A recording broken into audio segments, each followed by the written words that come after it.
ലോകത്തെ ബോധ്യപ്പെടുത്തും. അപ്പോൾ നമ്മളെപ്പോഴും പാപത്തെക്കുറിച്ച് എന്ന് പറയുമ്പോൾ നമ്മളിപ്പോൾ ചെയ്യണ പാപത്തെക്കുറിച്ചാണ് നമ്മൾ ചിന്തിക്കണേ. നമ്മളിപ്പോൾ ചെയ്യണ പാപം ഉണ്ടായത് ഉത്ഭവം മൂലമാണല്ലോ. ശ്രദ്ധിക്കണം. ഇനി പറയാൻ പോണത് ഭയങ്കര കോൺഫ്ലിക്റ്റ് ഉണ്ടാകാവുന്ന ഒരു കാര്യമാണ്. ഈശോ പല പ്രാവശ്യം പറഞ്ഞിട്ടുള്ളതാണ്. ഇപ്പം നമ്മൾ വായിച്ച മത്തായി, നമ്മളിതെല്ലാം പറഞ്ഞത് മത്തായി 13:18 ഒന്ന് വിശദീകരിക്കാൻ വേണ്ടിയിട്ടാണ് കേട്ടോ. മത്തായി 13:18 കേട്ടല്ലോ, ഈ വിത്ത് പിശാച് എടുത്തുകൊണ്ട് പോകാനുള്ള കാരണം എന്താണ്? രാജ്യത്തിൻ്റെ സുവിശേഷം മനസ്സിലാകാഞ്ഞതുകൊണ്ടാണ്. അതായത് ഈശോ പറഞ്ഞിരിക്കുന്നത് വചനം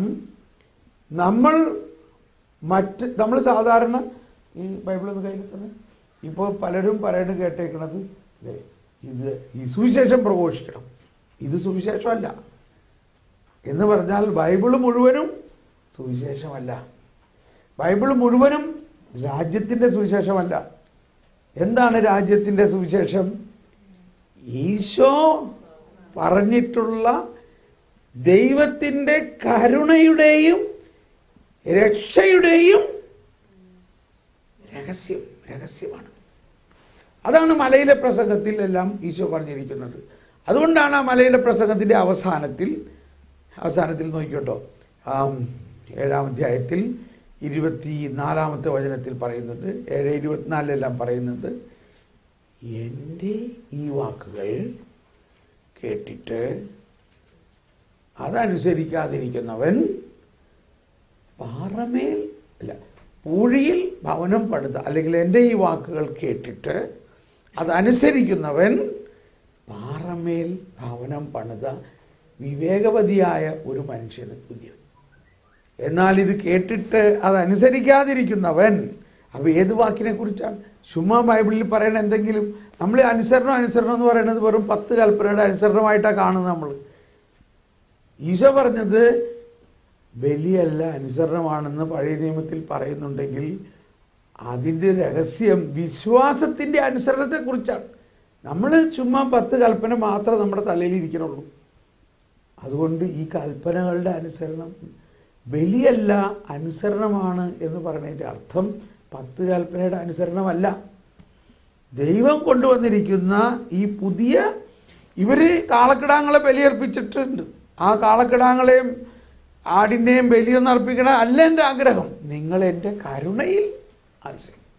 ഈ അർത്ഥത്തിലാണ് ഈശോ പറയുന്നത്, എൻ്റെ നാമത്തിൽ നിങ്ങൾ പിശാചിനെ ബഹിഷ്കരിച്ചു, എൻ്റെ നാമത്തിൽ രോഗശാന്തി നടത്തി എന്നെല്ലാം പറഞ്ഞു വന്നാൽ ഞാൻ പറയും ഞാൻ നിങ്ങളെ അറിയില്ല. അതെന്താ എൻ്റെ അർത്ഥം? അപ്പോൾ ശുശ്രൂഷകളിൽ വൈവിധ്യമുണ്ടെങ്കിലും ആത്മാവ് ഒന്ന് തന്നെ. ശ്രദ്ധിക്കണം, നമ്മൾ ഭൂതോച്ചാടനം നടത്തുന്നവരെ കുറ്റം പറയല്ല, എന്നാൽ അതിനകത്തൊരു കുറ്റമുണ്ട്. എന്താണ് കുറ്റം? നിങ്ങൾ എൻ്റെ നാമത്തിൽ പിശാചിനെ പുറത്താക്കി, നിങ്ങൾ എൻ്റെ നാമത്തിൽ രോഗികളെ സുഖപ്പെടുത്തിയെന്ന് പറഞ്ഞ് അപ്പോൾ വരുമ്പോൾ ഞാൻ പറയും ഞാൻ നിങ്ങളെ അറിയില്ല. ദൈവത്തിൻ്റെ ഹിതം നിറവേറ്റണം എന്നതാണ്. എന്താണ് ഹിതം നിറവേറ്റേണ്ടത്? ദൈവം കരുണയാണ്. കരുണ എന്നത് പാപികളോടുള്ള ദൈവത്തിൻ്റെ സ്നേഹത്തിനെയാണ് കരുണ. ഞാൻ വന്നിരിക്കുന്നത് പാപിയെ രക്ഷിക്കാനാണ്. ആ രാജ്യത്തിൻ്റെ സുവിശേഷം അത് മനസ്സിലായി കഴിഞ്ഞാൽ വചനമെല്ലാം നമ്മുടെ ഹൃദയത്തിൽ നിൽക്കും. ഒന്നും പിശാച് എടുത്തുകൊണ്ട് പോവില്ല. Is it clear now Beena? മനസ്സിലാവുന്നുണ്ടോ? വചനം നമുക്കിപ്പോൾ, ഞാൻ ഈ വചനമെല്ലാം കാണാപ്പാഠമായത് എന്തുകൊണ്ടാണ്? രാജ്യത്തിൻ്റെ സുവിശേഷത്തിൻ്റെ രഹസ്യം എനിക്ക് മനസ്സിലായി.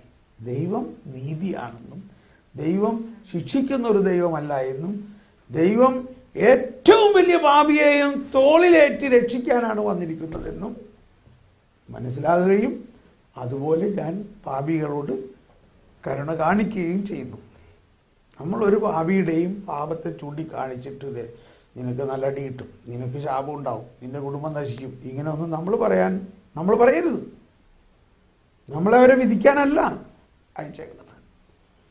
നീ മറ്റുള്ളവനെ വിധിക്കുമ്പോൾ നീ തന്നെ വിധിക്കപ്പെടുകയാണ്.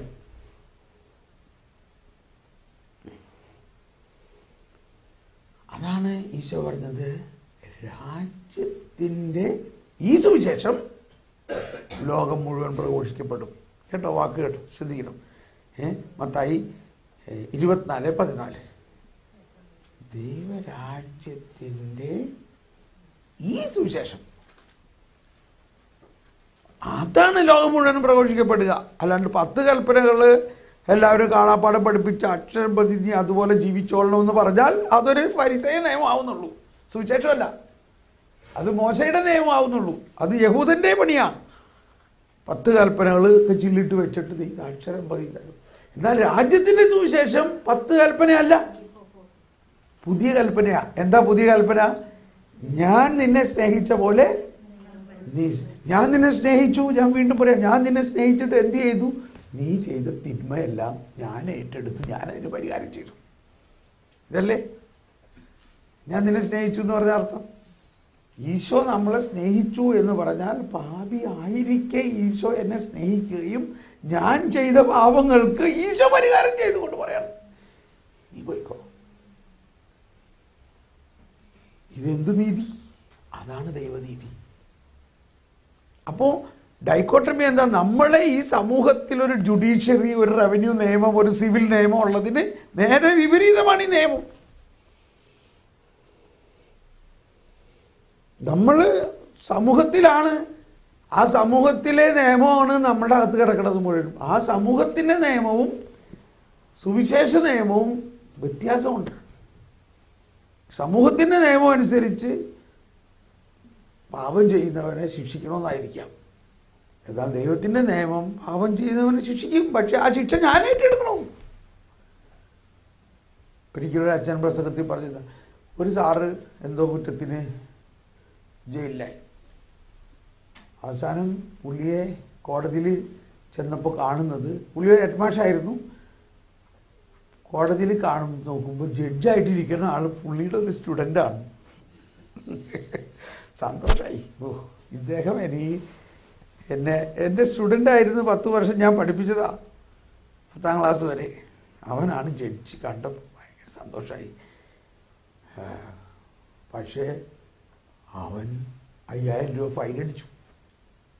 ശരിടാ, നമ്മളെ സ്റ്റുഡൻ്റായതിൻ്റെ പേരിൽ എന്നോട് അനുകമ്പ കാണിക്കുമെന്ന് വിചാരിച്ചത്. പക്ഷേ അവനോട് അനുകമ്പ കാണിച്ചില്ല, അവൻ ഫൈൻ അടിച്ചു. അത് കഴിഞ്ഞ് എന്ത് ചെയ്യാം, ഫൈൻ കൊടുക്കാനായിട്ട് അവിടെ ചെന്നപ്പോൾ അവർ പറയാണ്, അതെ വേറൊരാൾ വന്ന് ഫൈൻ അടച്ചു. ആര് വന്നു? ആ ജഡ്ജി തന്നെ വന്ന് അടച്ചു. ജഡ്ജി സാറ് വന്ന് 5000 രൂപ അടച്ചു പോയി. ഫൈൻ അടിച്ചു. എന്തുകൊണ്ടാ? അവനവൻ്റെ ജോലി ചെയ്യണം. അവൻ്റെ ജോലി എന്താ? ഇന്ന നിയമം അനുസരിച്ച് ഇന്ന തെറ്റ് ചെയ്യുന്നവന് ഫൈൻ അടിക്കണം. പക്ഷേ കരുണ എന്താ? അവൻ്റെ ഹൃദയത്തിലുള്ള കരുണ, ആ തിന്മ, ആ മോചനദ്രവ്യം അവൻ ഏറ്റെടുത്ത് അവൻ കൊടുക്കണം. അപ്പോൾ ദൈവം നിയമം കൊണ്ടുവന്നു, നിയമത്തിന് ശിക്ഷ കൊണ്ടുവന്നു. അതുകൊണ്ട് തിന്മ എന്താണെന്ന് നമുക്ക് മനസ്സിലാവുന്നു. ആ തിന്മ നിയമം ലംഘിച്ചാൽ ശിക്ഷ എന്താണെന്ന് മനസ്സിലാവുന്നു. എന്നിട്ട് കരുണ എന്താണെന്ന് മനസ്സിലാവുന്നു. ആ ശിക്ഷ ദൈവം തന്നെ ഏറ്റെടുത്തുകൊണ്ട് അപ്പോഴാണ് നമുക്ക് മനസ്സിലാവുന്നത്, ഇത്ര കരുണാമയനാണോ ദൈവം. അതുപോലെ നിങ്ങൾ മറ്റുള്ളവരോട് സ്നേഹിക്കാനാണ് പറയുന്നത്. അതാണ് ദൈവരാജ്യം. ഓക്കെ, ഇപ്പോൾ ഏതാണ്ട് ഒരു ഇതായില്ലേ? ഇപ്പം എന്തെങ്കിലും സംശയമുണ്ടോ?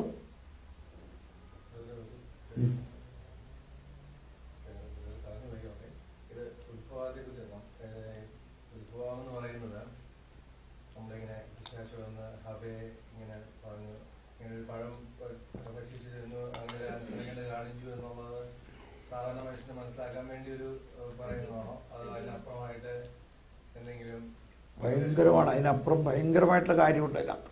അതിപ്പോൾ പറഞ്ഞാൽ 2-3 മണിക്കൂർ പോവും.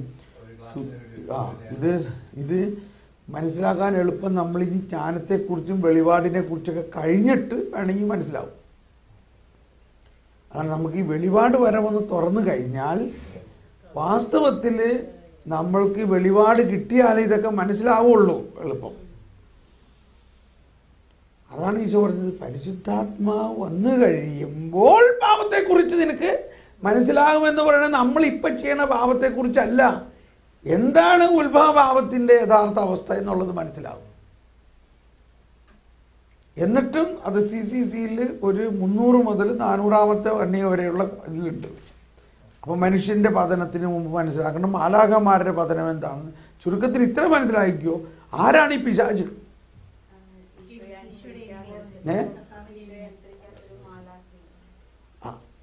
ഉത്തരം പൂർണ്ണമായില്ല.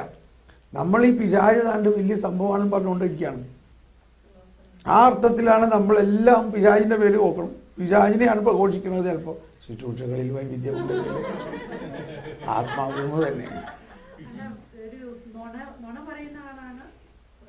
ഉത്തരമായില്ല. ആരാണ് പിശാച്?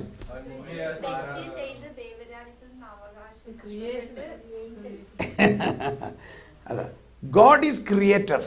ദൈവം മാലാഖമാരെയൊക്കെ സൃഷ്ടിച്ചു. ആ മാലാഖയിൽ കുറെ പേരാണ് തെറ്റ് ചെയ്തത്. അപ്പൊ അസ്തിത്വത്തിൽ മാലാഖ ആരാ? സൃഷ്ടിയാണ്. അപ്പൊ ആ മാലാഖ പിശാചായി കഴിഞ്ഞപ്പോഴും ആരാ?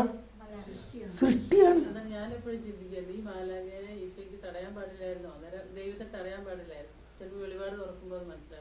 ഇല്ലില്ല, ഫ്രീ വില്ലാണ് അവിടെ.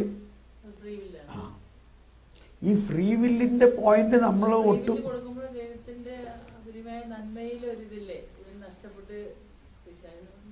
പിശാചിനെ സംബന്ധിച്ച്, മാലാഖയെ സംബന്ധിച്ച് തിരിച്ചെടുക്കാൻ പറ്റാത്ത ഒരവസ്ഥയാണ്. അതായത് മാലാഖ ഓൾറെഡി അമർത്യമായ ഒരാളാണ്. അല്ലല്ല, അത് പിശാച്. മാലാഖയിൽ അമർത്യതയില്ല. അമർത്യതയുള്ള ഒരാൾ പാപം ചെയ്തു കഴിഞ്ഞാൽ പിന്നെ അതിന് പശ്ചാത്തപിക്കാൻ പറ്റില്ല.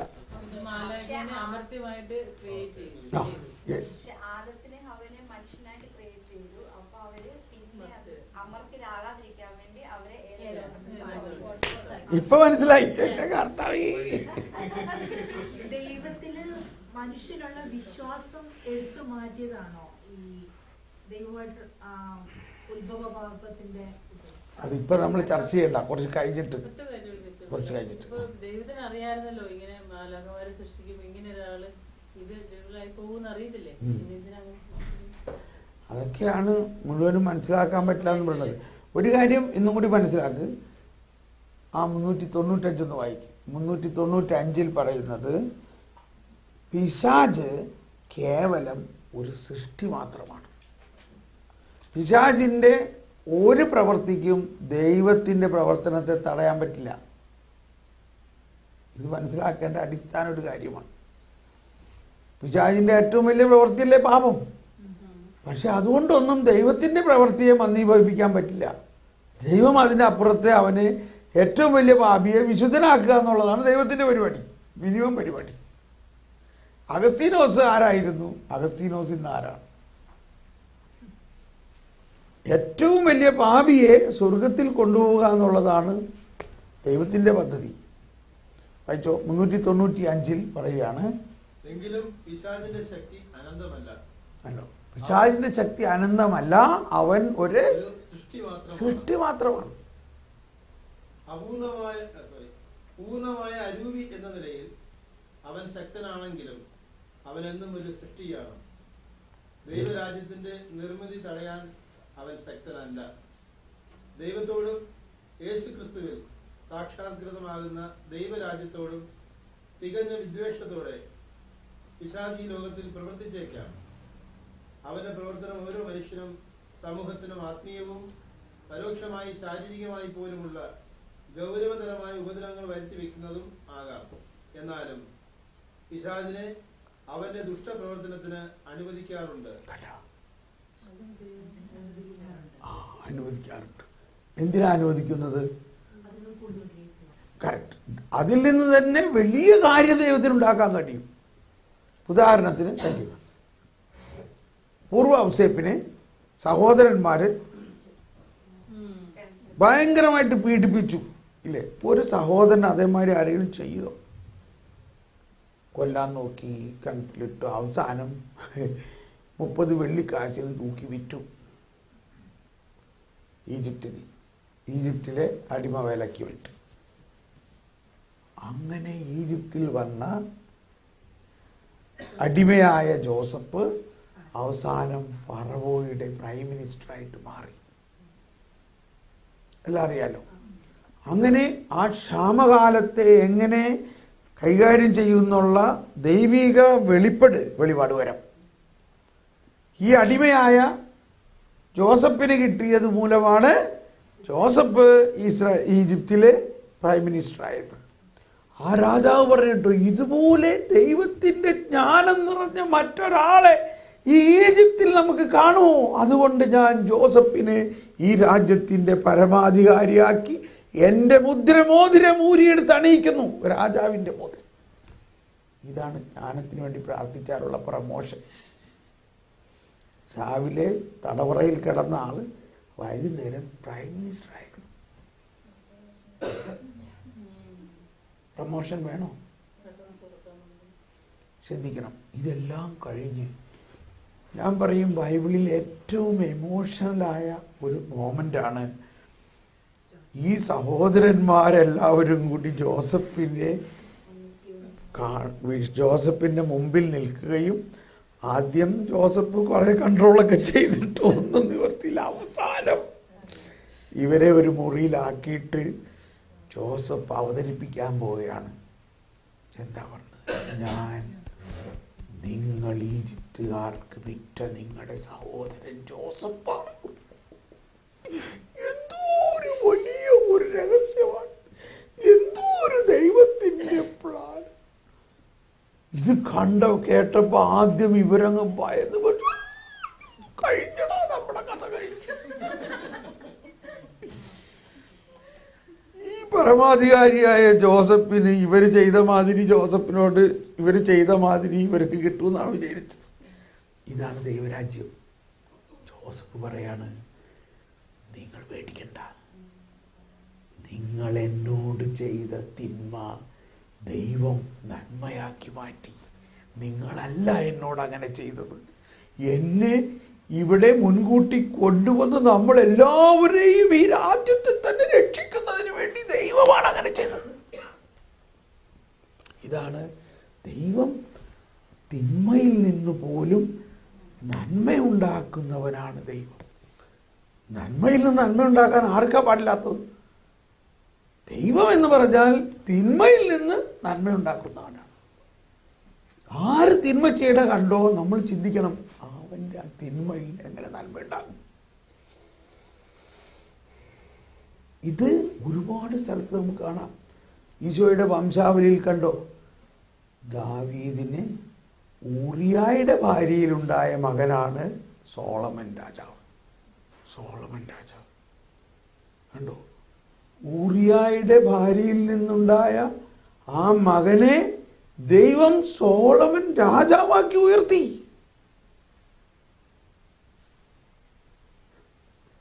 മനസ്സിലാവുന്നുണ്ടോ? ഒരിക്കലും ഒരു പെണ്ണ് എൻ്റെ അടുത്ത് വന്നു, ഭയങ്കര വിഷമത്തിലാണ്. ഇപ്പോൾ ജർമ്മൻകാർ അവരിങ്ങനെ സാവധാനം ആദ്യം പറയണത്, I have a feel a problem, എനിക്ക് ഒരുപാട് പ്രശ്നങ്ങളുണ്ട്. I have a feel a problem. അപ്പോൾ പറഞ്ഞു, I have a feel a problem my son, എൻ്റെ മക്കളുമായിട്ട് എനിക്ക് ഒരുപാട് പ്രശ്നമുണ്ട്. ഇപ്പോൾ സാധാരണ മലയാളികളാണെങ്കിൽ നമ്മൾ ചോദിക്കുമോ, നീ കല്യാണം കഴിച്ചിട്ടുണ്ടാവും? ചോദിക്കാറില്ല അല്ലേ? മക്കളുണ്ടെന്ന് പറഞ്ഞപ്പോൾ ചോദിക്കില്ലല്ലോ. പക്ഷേ ജർമ്മനിയിൽ അങ്ങനെയല്ല. അതാണ് നമ്മൾ സൂക്ഷിച്ച് കൈകാര്യം ചെയ്യണം. ഞാൻ പറഞ്ഞു, നീ കല്യാണം കഴിച്ചിട്ടുണ്ടോ? ഇല്ല. ഇനി അടുത്ത ചോദ്യം, എത്ര മക്കളുണ്ട്? 3 മക്കളുണ്ട്. ഇനി അടുത്ത ചോദ്യം, ഇവരുടെ 3 പേരുടെയും അപ്പൻ ഒരാളാണോ? അല്ല, 3 പേരാണ്. അതോടുകൂടി എൻ്റെ ഹൃദയത്തിൽ നിന്ന് ഒരു ഭയങ്കര കരുണ അങ്ങ് ഒഴുകാൻ തുടങ്ങി. എന്നിട്ട് അവൾ പറയാണ്, അവർ 3 പേരും ജയിലിലാണ്, അവർ 3 പേരും ടെററിസ്റ്റാണ്. അപ്പൊ ഞാൻ ചോദിച്ചു, ഇപ്പൊ ഈ മക്കൾ ഏതാണ്ട് ആ ലൈനിൽ വരുന്നുണ്ടാവുമായിരിക്കും അല്ലേ? അതാണ് പ്രശ്നം. അവരെല്ലാം അവരുടെ അപ്പന്മാരുടെ മാതിരി തന്നെ ആകാൻ തുടങ്ങിയിരിക്കണം. എനിക്ക് അറിഞ്ഞൂടെ ഞാൻ എന്ത് ചെയ്യണം. ഇതങ്ങ് പറയല്ല. ഞാൻ എൻ്റെ കൈ ഇങ്ങനെ വിടർത്തി, ഇവൾ എൻ്റെ മേലിങ്ങനെ വന്ന് വീണു. ഞാൻ എൻ്റെ ഹൃദയത്തിൽ നിന്ന് ദൈവമേ ഇവളിലേക്ക് കരുണ ഒഴുകണേ, ഈ കുടുംബത്തിലേക്ക്, ഈ മക്കളിലേക്ക് ഒഴുകണേ എന്ന് പ്രാർത്ഥിച്ചു.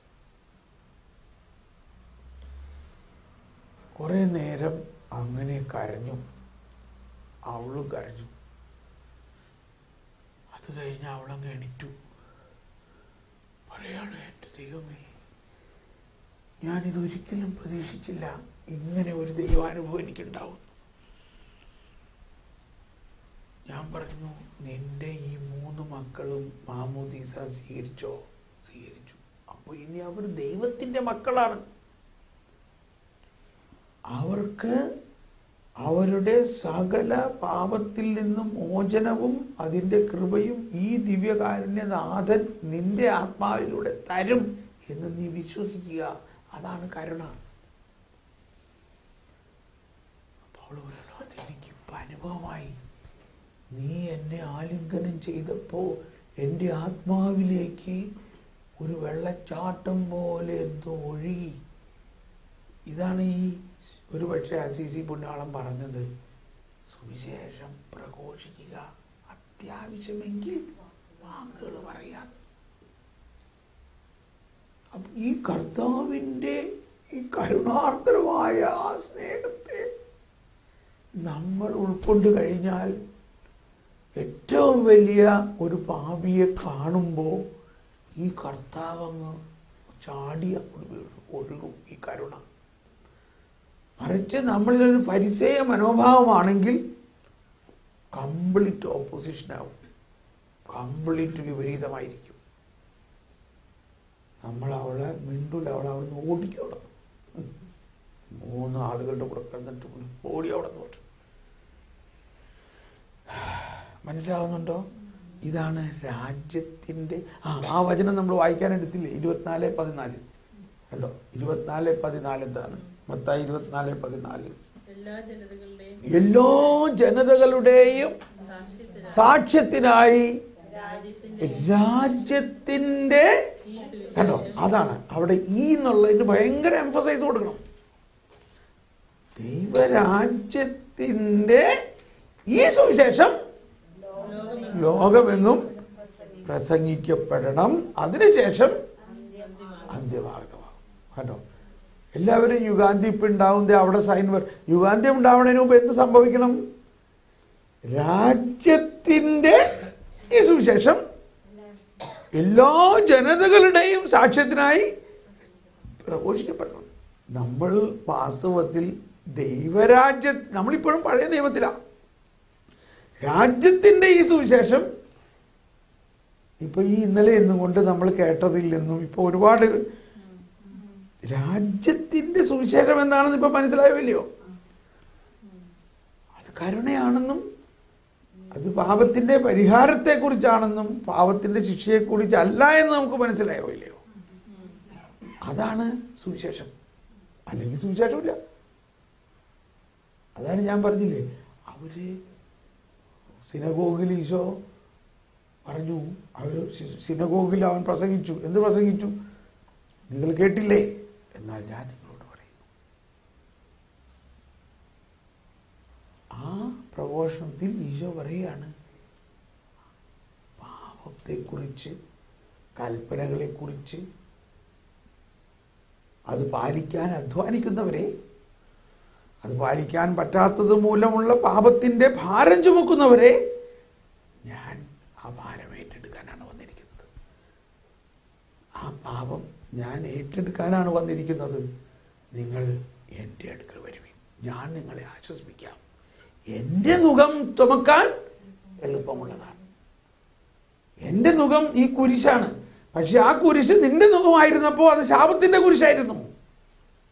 ഞാൻ ആ ശാപത്തിന്റെ കുരിശിനെ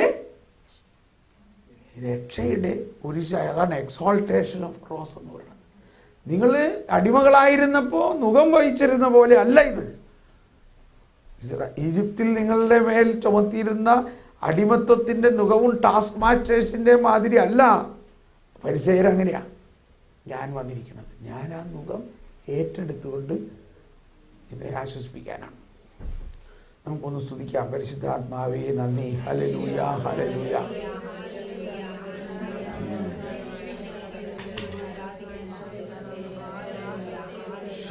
അപ്പോൾ ഇവിടെ നോക്കൂ, ഇപ്പോൾ ഇത് മുഴുവനും സുവിശേഷമല്ല. ഇതിൽ മത്തായി, മർക്കോസ്, ലൂക്ക, യോഹന്നാനിൽ എഴുതിയിരിക്കുന്ന വചനങ്ങളിൽ സുവിശേഷം മനസ്സിലാവണം. ഈശോ പറഞ്ഞതിൻ്റെ സാരാംശം മനസ്സിലാകണം. അതാണ് രാജ്യത്തിൻ്റെ വചനം മനസ്സിലാകാത്തവനിൽ നിന്നും അത് അപഹരിച്ചു പോകുന്നു. അത് മനസ്സിലായാൽ അത് സിങ്കാകും. അത് ശരിക്കും ഹൃദയത്തിൽ ആഴമായി പതിയും. ഏത് മനസ്സിലായാൽ കർത്താവ് ശിക്ഷിക്കുന്ന ദൈവമല്ല, രക്ഷിക്കുന്ന ദൈവമാണെന്നും നിന്റെ പാപം കടും ചുവപ്പാണെങ്കിലും അവയെല്ലാം ഞാൻ തൂവെള്ള പോലെ ആക്കുമെന്ന യെശയ്യാ പ്രവചനം പൂർത്തിയാക്കാൻ വേണ്ടിയാണ് ഈശോ വന്നിരിക്കുന്നതെന്നും സ്വന്തം ജീവൻ കൊടുത്ത് രക്തം കൊടുത്ത് അത് പൂർത്തിയാക്കി കഴിഞ്ഞിരിക്കുന്നു എന്നും നമ്മളിപ്പോൾ മനസ്സിലാക്കണം. അപ്പോഴാണ് രാജ്യത്തിൻ്റെ വചനം മനസ്സിലാവുന്നത്. അത് മനസ്സിലായി കഴിഞ്ഞാൽ നമ്മൾ ഇന്നലെ ചിന്തിച്ചില്ലേ, എന്തുകൊണ്ടാണ് കണ്ടിട്ടും കാണാതെയും കേൾക്കാതെയും അവരെ ഉപദ്രവിക്കാൻ ആകരുത് എന്ന് ഈശോ പറഞ്ഞത്? രാജ്യത്തിൻ്റെ സുവിശേഷം നടപ്പാകണമെങ്കിൽ ഈശോ ബലി അർപ്പിക്കപ്പെടണം. അതിനിവർ തടസ്സമാകരുത്. എല്ലാം മനസ്സിലായില്ലേ? ഒന്നുകൂടി സ്തുതിച്ച് നന്ദി പറയാൻ. കർത്താവേ സ്തോത്രമേ, യേശുവേ നന്ദി.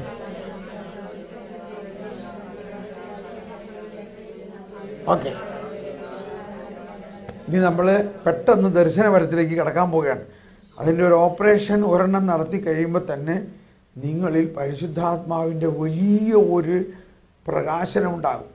ശ്രദ്ധിക്കണം. ഇപ്പം നമ്മൾ ഒരു കണക്ഷൻ കിട്ടുകയാണ്. ഇന്നലെ ഇന്നൊക്കെ പറഞ്ഞതിലൂടെ ആദ്യം നമ്മളിൽ ലഭിക്കുന്ന വരം ദൈവീക രഹസ്യങ്ങളെ വെളിപ്പെടുത്തുന്ന വരമാണ്. അതാണ് നമ്മൾ തുടക്കം പോലെ പറഞ്ഞത്, വെളിവ്, വെളിപാട്, റിവലേഷൻ, ഗിഫ്റ്റ് ഓഫ് റെവലേഷൻ, വെളിപാട് വരങ്ങൾ.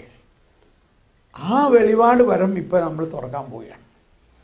അതിന് ഒരു സൂചനയായിട്ട് നമ്മൾ അതിൻ്റെ പിന്നിൽ ഒന്ന് മനസ്സിലാക്കണം. ഈ കേട്ടതിൽ നിന്നും കർത്താവ് പത്രോസിനോട് പറഞ്ഞു, പത്രോസേ, ഇത് നിന്റെ ജഡരക്തങ്ങളല്ല നിനക്കിത് മനസ്സിലാക്കി തന്നത്. പത്രോസ് പറഞ്ഞു, അങ്ങ് ദൈവപുത്രനാകുന്നു, മിശിഹായാവുന്നു എന്ന് പറഞ്ഞപ്പോൾ, ഇത് ഇപ്പോൾ എൻ്റെ പിതാവ് നിനക്ക് വെളിപ്പെടുത്തി തന്നതാണ്. അതാണ് വെളിപാട് വരം. അത് ആരുടെ പ്രവർത്തനത്തിലൂടെയാണ്? പരിശുദ്ധാത്മാവിലൂടെയാണ്. മാതാവിനോട് ഗബ്രിയേൽ മാലാഖ പറഞ്ഞു, നീ ഗർഭം ധരിക്കും, ഭയപ്പെടണ്ട. എല്ലാം പറഞ്ഞു കഴിഞ്ഞപ്പോൾ മാതാവ് പറയാണ്, അതെങ്ങനെ സംഭവിക്കും? ഞാനൊരു പുരുഷനെ അറിയുന്നില്ലല്ലോ. ടോക്ക് വേറെ ഡയറക്ഷനിൽ പോയി. പോട്ടെ, അങ്ങോട്ട് പോട്ടെ, പോട്ടെ കേട്ടോ, ഇതങ്ങ് പോട്ടെ. ഓ, മാലാഖ പറഞ്ഞു, ഞാനൊരു പുരുഷനെ അറിയുന്നില്ലല്ലോ എന്ന് ചോദിച്ചപ്പോൾ മാലാഖ പറഞ്ഞു, ഒരല്പം ഞാൻ കൂട്ടിച്ചേർക്കാൻ, എനിക്കൊരു പുരുഷനെ അറിയാം, പരിശുദ്ധാത്മാവ്. ആ പരിശുദ്ധാത്മാവ് നിന്നെ ഗർഭിണിയാക്കും. ഇതാണ് ജോൺ പോൾ രണ്ടാമൻ മാർപ്പാപ്പ പരിശുദ്ധാത്മാവിൻ്റെ വ്യക്തിത്വത്തെക്കുറിച്ച് വിവരിക്കുന്നതിൽ പറഞ്ഞിരിക്കുകയാണ്. പരിശുദ്ധാത്മാവ് ഒരു പുരുഷ വ്യക്തിയാണ്. പുരുഷ വ്യക്തി, not a female person but a male person. You got it? അതുകൊണ്ടാണ് ഈശോ പറഞ്ഞത്, വെൻ ഹീ കംസ്, ഹീ എന്ന് പറഞ്ഞാൽ അവൻ, അവൻ വരുമ്പോൾ. ഇത് കുറച്ചും കൂടി ലോജിക്കലായിട്ട് മനസ്സിലാക്കുകയാണ്. ആ ഗർഭധാരണ സമയത്ത് മാതാവ് ഗർഭം ധരിക്കാൻ കാരണമായത് ആരിലൂടെയാണ്? ഹീ. ഒരു ഹീക്കല്ലേ ഷീനെ ഗർഭം ധരിപ്പിക്കാൻ പറ്റുള്ളൂ.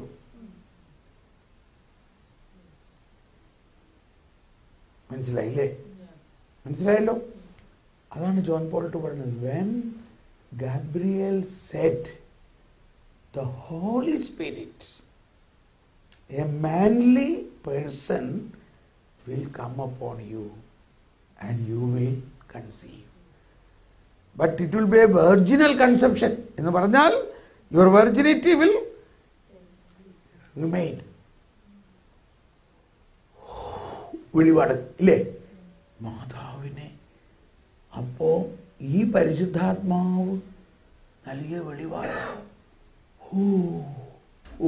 കർത്താവിന്റെ ദാസി അങ്ങ് അരുളി ചെയ്ത പോലെ സംഭവിക്കട്ടെ. ഒന്ന് അത് വെളിപാടിന്റെ ഒരു വശം. പക്ഷെ ഇത് മാതാവിന്റെ യുണീക്ക് ഇതാണ്. അതേസമയം holy spirit is a person എന്നുള്ളത് ജോൺ പോൾ II പറയാണ്, at that moment in her soul these words of Gabriel impinge the personality of Holy Spirit as a manly person who will make her conceive. ആ ഒരു personality മറിയത്തിനെ, and this is a new element contrary to all Old Testament teaching about the Holy Spirit എന്ന് പറയുന്നത്. പരിശുദ്ധാത്മാവിനെ കുറിച്ച് പഴയ നിയമത്തിൽ ഒരു സ്ഥലത്തും ഒരു മാൻലി പേഴ്സൺ ആയിട്ട് പറയുന്നില്ല. എന്നാൽ in this Gabriel's annunciation the way he said was the truth about the personality of the Holy Spirit, that he will make her conceive. എന്നിട്ടാണ് പറയുന്നത്, the power of the most high will overshadow you. ഇത് പറഞ്ഞത് വീണ്ടും പരിശുദ്ധാത്മാവിൻ്റെ ആ personality clear ആയി ഇല്ലേ. ഇത് ഇവിടെ കൊണ്ടത് വളരെ ക്ലിയർ ആവും. ഈ രണ്ടാമത് മറിയത്തിന് എല്ലാം വെളിപാട്, വേറെ ഒരു റീസണും ഇല്ല മറിയത്തിന് ഇത് വിശ്വസിക്കാനൊന്നും. പരിശുദ്ധാത്മാവ് തന്നെ വെളിപ്പെടുത്തി കൊടുക്കുകയാണ്. ഇനി അവിടെ വീണ്ടും കാണുന്ന വെളിപാട്, ഈ മറിയം എലിസബത്തിന്റെ വീട്ടിൽ വന്നപ്പോൾ എലിസബത്തിൽ പരിശുദ്ധാത്മാവ് നിറഞ്ഞു കഴിഞ്ഞപ്പോൾ എലിസബത്തിന് വെളിപാട് കിട്ടുകയാണ്, ഈ മറിയത്തിന്റെ ഗർഭത്തിൽ ഉരുവായിക്കൊണ്ടിരിക്കുന്നത് രക്ഷകനാണ്, എൻ്റെ കർത്താവിൻ്റെ അമ്മ. ഇതുപോലെ വെളിപാട് അല്ലേ, ഇതാണ് വെളിപാട്. നമുക്ക് ഒരു റീസണിങ്ങും ഇല്ല. It is beyond all human intelligence. ഇതുപോലെ തന്നെയാണ് ശിമയോനോട് കർത്താവ് പറഞ്ഞിരിക്കുന്ന, പരിശുദ്ധാത്മാവ് പറയുന്നത്, നീ കാണും, നീ മരിക്കുന്നതിന് മുമ്പ് അവനെ കണ്ടിട്ടേ നീ മരിക്കുള്ളൂ. കർത്താവേ എന്ന് പറഞ്ഞോ, ലോകം മുഴുവനും പ്രതീക്ഷിച്ചിരിക്കുകയാണ് രക്ഷകന്റെ വരവ്. അങ്ങനെ കൃത്യം ഈശോയെയും കൊണ്ട്, ഉണ്ണീശോയെയും കൊണ്ട് മാതാവ് അവിടെ ചെല്ലണ സമയത്ത് പരിശുദ്ധാത്മാവ് ശിമയോന് വേഗം പോയിക്കോ, വേഗം ചെന്നോ, അവിടെ ദേവാലയത്തിൽ കൊണ്ടുവന്നിട്ടുണ്ട് ഉണ്ണിയെ. ഓടി വന്ന് എൻ്റെ ഇവിടെ കുറേ പിള്ളേരുണ്ട്. ആരാണ്? വെളിപാട്. ആ കുഞ്ഞിൻ്റെ അടുത്തേക്ക് നേരെ ചെന്നു, ആ കുഞ്ഞിനെ കയ്യിലെടുത്തു. ഓ, എൻ്റെ കണ്ണുകൾ കണ്ടു. എന്ത് കണ്ടു? ഈ കുഞ്ഞിനെ കണ്ടിട്ട് എന്ത് കണ്ടു? സകല ജനത്തിനും വേണ്ടിയുള്ള രക്ഷ എൻ്റെ കണ്ണ് കണ്ടു. വെളിപാട്, ഭയങ്കര വെളിപാടല്ലേ. സകല ജനത്തിനും വേണ്ടിയുള്ള രക്ഷ. ഇനി എനിക്ക് സമാധാനമായിട്ട് പോകാം, ഇനി എനിക്ക് മരിക്കാം. അതോടൊപ്പം അവിടെ ഉണ്ടായിരുന്ന വിധവയായ ഒരു പ്രോഫറ്റസ് അന്ന, അവളൊരു 17 വയസ്സിൽ കല്യാണം കഴിച്ചു എന്ന് വിചാരിച്ചു. 7 വർഷത്തോളം ഭർത്താവിൻ്റെ കൂടെ ജീവിച്ചു, വിധവയായി. 24 വയസ്സിൽ വിധവയായി. ഇപ്പം 84 വയസ്സ് വരെ ദേവാലയത്തിൽ ദിനരാത്രം പ്രാർത്ഥിച്ചുകൊണ്ട്, ഉപവസിച്ചു പ്രാർത്ഥിച്ചുകൊണ്ട് ദിനരാത്രം ദേവാലയത്തിൽ, ഒരു ഉറക്കമില്ല. എന്താണ് അവർ പ്രാർത്ഥിച്ചത്? ഈ വെളിപാടിനായി അവൾ കണ്ടുകൊണ്ട്. അപ്പോൾ ഈ വെളിപാട് വരമാണ് നമ്മളെ സംബന്ധിച്ച് പരിശുദ്ധാത്മാവിലൂടെ, ജ്ഞാനസ്നാനത്തിലൂടെ, സ്ഥൈര്യലേപനത്തിലൂടെ, നമ്മളിലുള്ള പരിശുദ്ധാത്മാവിലൂടെ ഇത് നമ്മളിലുണ്ട്. ആ വെളിപാട് വരത്തിൻ്റെ പലതര പ്രവർത്തനങ്ങളിൽ ഏറ്റവും പ്രധാന പ്രവർത്തനം ദൈവത്തെക്കുറിച്ചും രക്ഷാകര പദ്ധതിയെക്കുറിച്ചും സ്വർഗത്തിലെ നടക്കുന്ന കാര്യങ്ങളെല്ലാം ഇവിടെ വെളിപ്പെടുത്തി തരുന്നതാണത്. നമ്മുടെ തന്നെ ജീവിതത്തിൻ്റെ മരണാനന്തര ജീവിതത്തെക്കുറിച്ചും വെളിപ്പെടുത്തി തരണം. നമ്മുടെ ജീവിതത്തിലെ ദൈവരാജ്യ രഹസ്യങ്ങൾ വെളിപ്പെടുത്തും. ദൈവത്തിൻ്റെ വചനത്തെ നമ്മൾ പഠിപ്പിക്കുന്നു. അതിൻ്റെ ഒരു ലഘുവായ പ്രവർത്തനമാണ് നമ്മളൊരാൾക്കൊന്ന് കൗൺസിലിംഗ് കൊടുക്കുമ്പോൾ അയാളുടെ ജീവിതത്തിലെ പഴയ സംഭവങ്ങളെ നമുക്ക് വെളിപ്പെടുത്തി തരുന്നു. ഈശോ സമരിയാക്കാരിയുടെ അടുത്തേക്ക് പോയി. ഈശോ പറഞ്ഞു, നീ ഭർത്താവിനെ വിളിച്ചുകൊണ്ട് പോവാ, ഞാൻ നിനക്ക് വേണ്ടതൊക്കെ തരാം. എനിക്ക് ഭർത്താവില്ല. അത് നീ പറഞ്ഞത് ശരിയാണ് കണ്ടോ. അപ്പോൾ ഈശോയ്ക്ക് ദർശനവരം കിട്ടി. എനിക്ക് 4, അവൾ നിനക്ക് 5 ഭർത്താക്കന്മാരുണ്ടായിരുന്നു, എന്നാൽ ഇപ്പോൾ ഉള്ളവൻ നിന്റെ ഭർത്താവല്ല. വാസ്തവത്തിൽ ആ സാക്ഷ്യമാണ് ആളുകളുടെ അടുത്തെല്ലാം അവൾ പോയി പറഞ്ഞത്. എൻ്റെ ജീവിതത്തിൽ നടന്ന സകല സംഭവങ്ങളും എന്നോട് പറഞ്ഞ ഒരാളെ നിങ്ങൾ വന്ന് കാണുക. അപ്പം ഈ വരദാനങ്ങൾ ദൈവരാജ്യത്തിന് ഉപയോഗപ്രദമാകുമ്പോൾ 2 വശമാണ്. ഒന്ന്, ഒരു വ്യക്തിയുടെ ജീവിതത്തിലുണ്ടായ എല്ലാ സംഭവങ്ങളും പരിശുദ്ധാത്മാവ് വേറൊരാൾക്ക് വെളിപ്പെടുത്തി കൊടുക്കുന്നു. ആ വ്യക്തിയുടെ ഗുണത്തിന് വേണ്ടിയിട്ടാണ്. അതാണ് ഇപ്പോൾ നമ്മൾ ചെയ്യാൻ പോകുന്നത്. ഓക്കെ, ഈ വരം നിങ്ങളിൽ ഉണ്ട്. ഉണ്ടോ? ഉണ്ടോ? ഉണ്ടോ? ഉണ്ടോ? കണ്ടോ? ഉണ്ട്. നിങ്ങളെല്ലാം ഉണ്ടെന്ന് പറഞ്ഞോ ഇല്ലയോ? ഉണ്ട്. എന്തുകൊണ്ടുണ്ട്? പരിശുദ്ധാത്മാവ് നിങ്ങളിലുണ്ട്. ഈ വെളിപാടുകളെല്ലാം കിട്ടിയ, ഈ വെളിപാടുകളിൽ പ്രവർത്തിച്ച പരിശുദ്ധാത്മാവ് നമ്മളിലുണ്ട്. ഇനി നമ്മൾ ഡയറക്റ്റ് ആ വചനം അതിൻ്റെ ഒരു പ്രാഥമികമായൊരു ഓപ്പറേഷനിലേക്ക് പോവുകയാണ്. നമുക്കൊന്ന് എഴുന്നേറ്റ് നിന്ന് കരമുയർത്തി സ്തുതിച്ചുകൊണ്ട് നിങ്ങളെ ഒന്ന് സ്തുതിക്കുക. യേശുവേ സ്തോത്രം, യേശുവേ നന്ദി.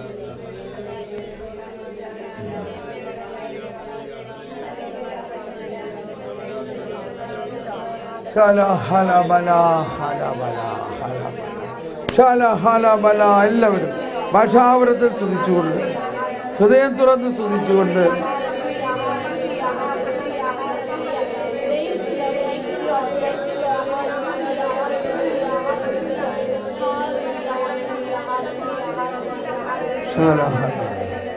ഓക്കെ. ഇനി നിങ്ങൾ 2 പേരുടെ ഗ്രൂപ്പാകാം. മുഖാമുഖം തിരിഞ്ഞു നിന്ന് 2 പേരുടെ ടീം വിത്ത് യു. ഓക്കെ, 2 പേരുടെ ഗ്രൂപ്പായിട്ട് മുഖാമുഖം തിരിഞ്ഞു നിന്ന് തലയിൽ കൈവച്ച് പരസ്പരം കൈവച്ച് പ്രാർത്ഥിച്ചോളൂ. ഈ ദർശന വരങ്ങളും നിങ്ങളുടെ ഉള്ളിൽ ഇങ്ങനെ അതിങ്ങനെ റിലീസാകാൻ വേണ്ടി പ്രാർത്ഥിക്കാൻ പോവുകയാണ്. ഹാലബല 2 പേരിലോട്ട് 3 പേര് വേണമെങ്കിൽ നിൽക്കാം.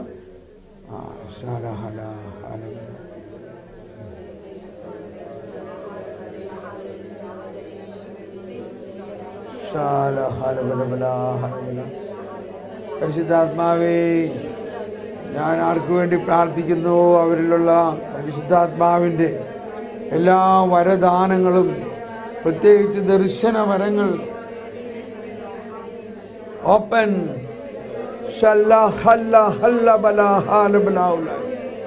ഓ പരിശുദ്ധാത്മാവേ, ദർശനവരങ്ങൾ തുറക്കണം. ഈ ദർശനവരങ്ങൾ തുറക്കണമേ. ദർശനവരങ്ങൾ അഭിഷേകമാകണമേ. ഓ പരിശുദ്ധാത്മാവേ, ദർശനവരങ്ങൾ അഭിഷേകമാകണമേ.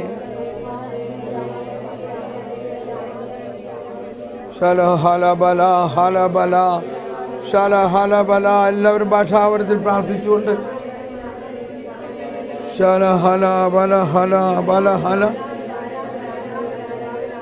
ഭാഷാവരത്തിൽ പ്രാർത്ഥിച്ചുകൊണ്ട്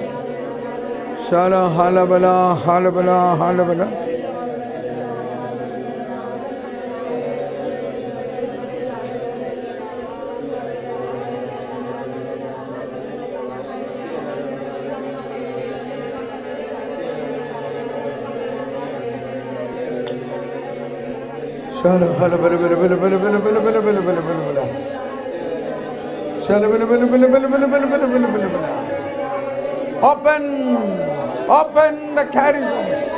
Open the charisms.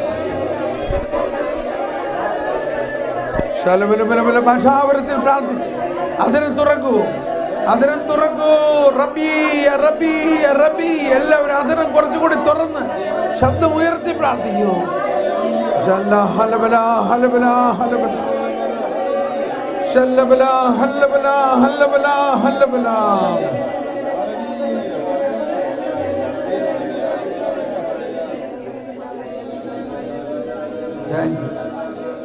Thank you, Lord.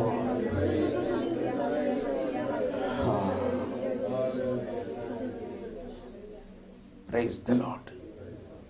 ഇനി നമ്മൾ കൗൺസിലിംഗ് ചെയ്യണ പോലെ ഒരാൾ മറ്റൊരാൾക്ക് വേണ്ടി പ്രാർത്ഥിച്ചുകൊണ്ട് സന്ദേശം ചോദിക്കും. പരിശുദ്ധാത്മാവേ, ഈ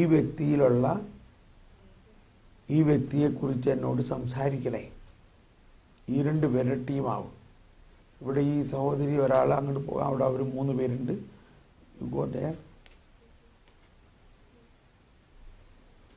ഇനി ഒരാളിരിക്കാം, മറ്റൊരാൾ തലയിൽ കൈവച്ചുകൊണ്ട് പ്രാർത്ഥിച്ച് എന്നോട് സംസാരിക്കണേ എന്ന് പ്രാർത്ഥിക്കും. ശാന്തമായി പരിശുദ്ധാത്മാവ് നമുക്കൊരു തോന്നലായിട്ടോ ആശയമായിട്ടോ ദർശനമായിട്ടോ ഒരു വാക്കായിട്ടോ ശരീരത്തിൽ എന്തെങ്കിലും വേദനയുണ്ടെങ്കിൽ വേദന പെട്ടെന്ന് നമ്മൾക്ക് വരും. അപ്പോൾ നമ്മൾക്ക് പറയാം, നിനക്ക് ആ വേദനയുണ്ടോ? അങ്ങനെ നമുക്ക് കിട്ടുന്ന സന്ദേശം ആ വ്യക്തിയുമായിട്ട് പങ്കുവയ്ക്കുക. നമുക്ക് കിട്ടുന്ന സന്ദേശം ആ വ്യക്തിയോട് ഷെയർ ചെയ്യുക.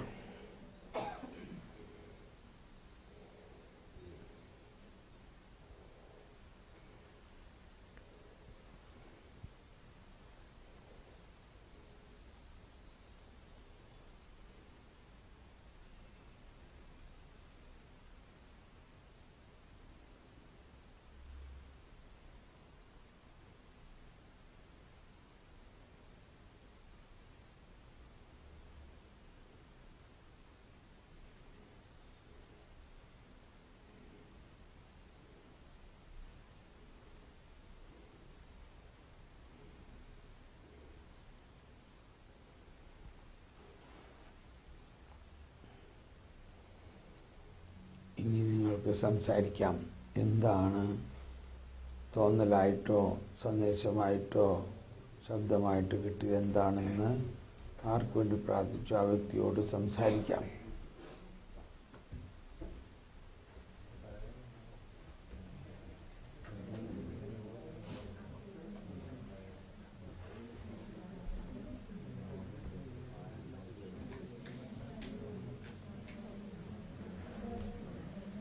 You speak. നിനക്ക് തോന്നിയത് പറഞ്ഞോ. ഒന്നും കിട്ടിയില്ല എന്ന് പറയും. കിട്ടും. നീ ഒന്നുകൂടി നോക്ക്. എന്തെങ്കിലും ഒരു തോന്നൽ കിട്ടിയിട്ടുണ്ടാവും. ഒരു തോന്നൽ. എന്താ തോന്നിയത് പറയേ. മനസ്സിലെ ഒരു ചിന്തയായിട്ട് thinking.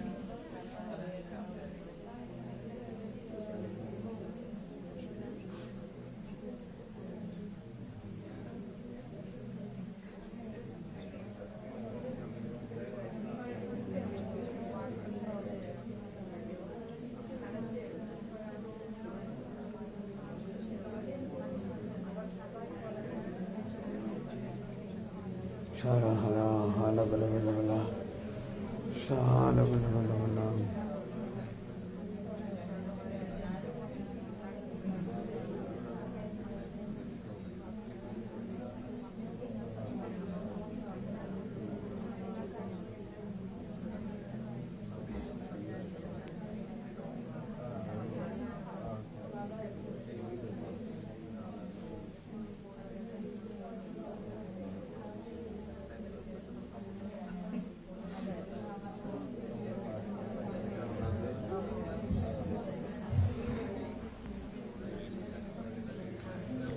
Shala hala bala hala bala.